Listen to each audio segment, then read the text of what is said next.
خطرناک ہے. جانتے ہو آئیے آپ کو ایک بات اور بتاؤں عذاب قبر کے حوالے سے. حدیث پاک میں آتا ہے ایک نیک آدمی ایک متقی آدمی مر گیا جس کو لوگ متقی سمجھتے تھے پرہیزگار سمجھتے تھے. اس پھر کہتا ہوں اگر اللہ عبادت کی توفیق دے تو دیر ہوشیار نہیں بننا, اس لیے کہ لوگوں کا نیک کہنا کوئی کام نہیں ہے جب تک کہ قدرت نیک ڈکلیئر نہ کرے کچھ نہیں ہے. لوگوں کے کہنے سے کچھ نہیں ہوتا.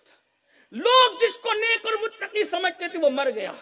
جب مر گیا تو عذاب قبر کے فرشتے قبر میں آئے, کہا ہم تجھے 100 کوڑے ماریں گے.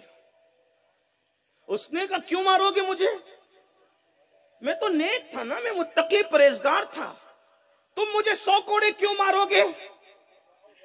تو کہا اچھا ٹھیک ہے 100 نہیں تو 50 ماریں گے تمہیں. توجہ کیجئے, عذاب قبر 50 ماریں گے تمہیں.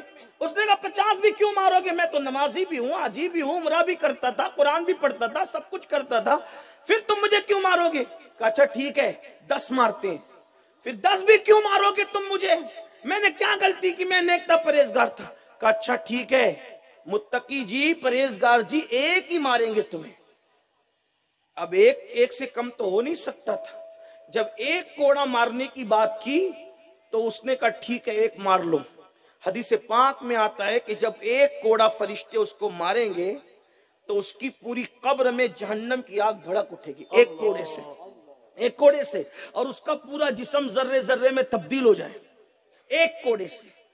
اللہ کے بندو, اللہ رب العزت کے عذاب پہ غور کرو, اپنی آخرت کا خیال کرو, اپنے آپ پہ رحم کرو. ہم میں کوئی نہیں ہے میرے بھائی جو اللہ کے عذاب کو برداشت کر سکے. ہم میں کوئی نہیں ہے جو اللہ کے عذاب کو اٹھانے کی طاقت رکھے, کوئی نہیں ہے.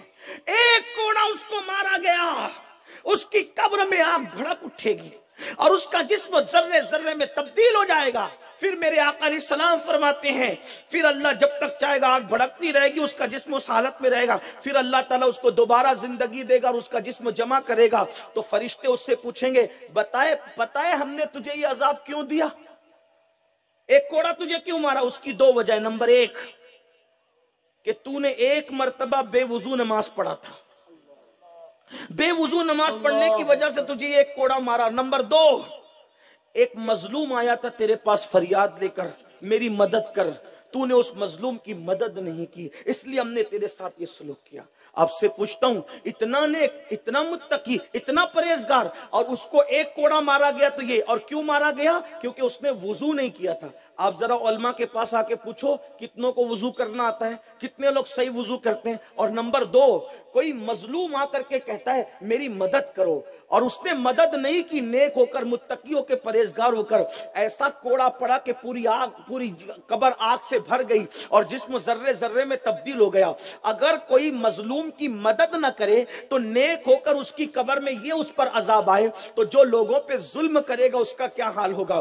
عذاب قبر اس پر کیسے مسلط کیا جائے گا؟ اور تو اور جو پڑوسیوں پہ ظلم کرے, اور تو اور جو گھر کی بیوی پہ ظلم کرے. آج پوچھتا ہوں ذرا سروے کر لو کتنوں کی بیویاں ان سے خوش ہے, کتنوں کی بیویاں ان سے راضی ہے؟ عورتوں کو باندی بنا کے رکھا ہے, عورتوں کو کنیز بنا کے رکھا ہے. اللہ اکبر, سالن میں نمک زیادہ ہو جائے تو طلاق کی دھمکی دیتے ہیں. اللہ اکبر, میکے سے لیٹ آئے تو طلاق کی دھمکی دیتے ہیں. اگر جہیز کچھ کم لے کر کے آئی ہے تو رات دن اس کو ٹارچر کرتے ہیں. تیری ماں نے دیا کیا, تیری ماں نے دیا کیا, تیرے باپ نے دیا کیا؟ بولو یہ کرتے ہیں کہ نہیں کرتے؟ سوچو تو صحیح. یاد رکھنا صرف ماں باپ کا دل دکھانے والا جہنمی نہیں ہے, بلکہ اللہ کے غیب داں نبی صلی اللہ علیہ وآلہ وسلم نے فرمایا عورت کی عزت صرف شریف لوگ کرتے ہیں, کمینہ عورت کی عزت کرنا نہیں جانتا.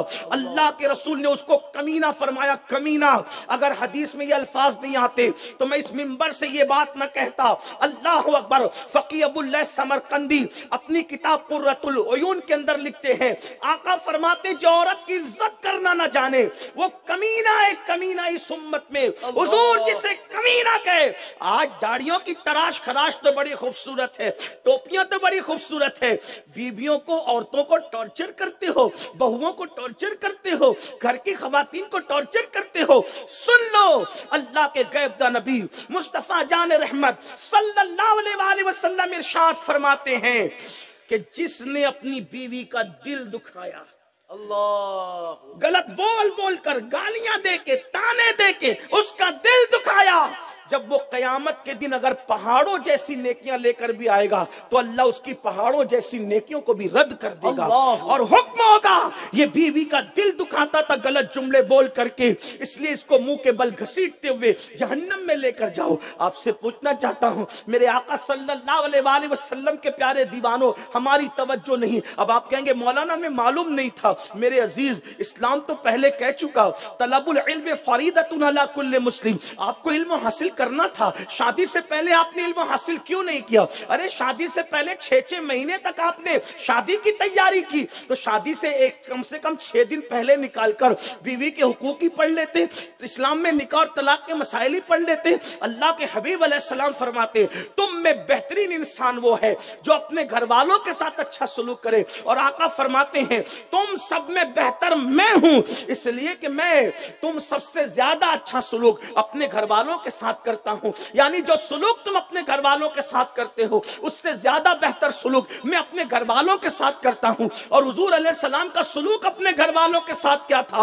ام المومنین سیدہ عائشہ صدیقہ رضی اللہ تعالی عنہا فرماتی ہیں ہم بیمار پڑ جاتے تو اللہ کے رسول علیہ السلام ہمارے حصے کا کام خود کیا کرتے تھے, ہمارے کاموں میں ہاتھ بٹایا کرتے تھے, ہماری حوصلہ افزائی کیا کرتے تھے. حتیٰ کہ حضور علیہ السلام اپنی نالین کو اگر صدمہ پہنچ جاتا تو آقا علیہ السلام اپنی نالین خود ہی سیا کرتے تھے, اس کی مرمت خود ہی کیا کرتے تھے. میرے عزیز بھائیوں بتاؤ ہمارا دین سے کتنا تعلق رہ گیا؟ ہم تو گوشت اور مچھی والے مسلمان رہ گئے بس, یا جمعہ کی 2 رکعت والے رہ گئے بس, باقی ہمیں دین پتہ ہی نہیں, شریعت پتہ نہیں, اسلام پتہ نہیں. بہت نقصان میں ہو, بہت خسارے میں ہو, اس لیے دنیا میں آئے ہو.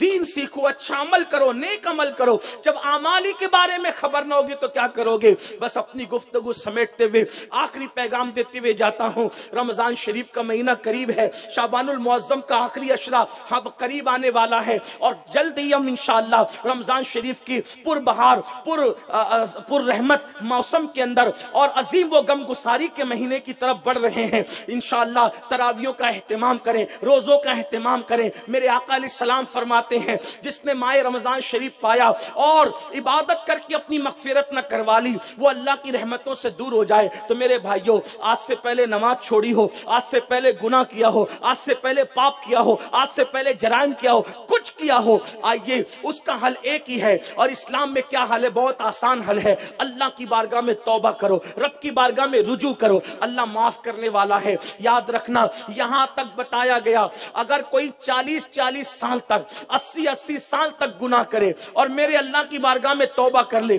تو اللہ اس کو معاف کر دیتا ہے, اللہ اس کی مغفرت فرما دیتا ہے, اللہ اس کی بخش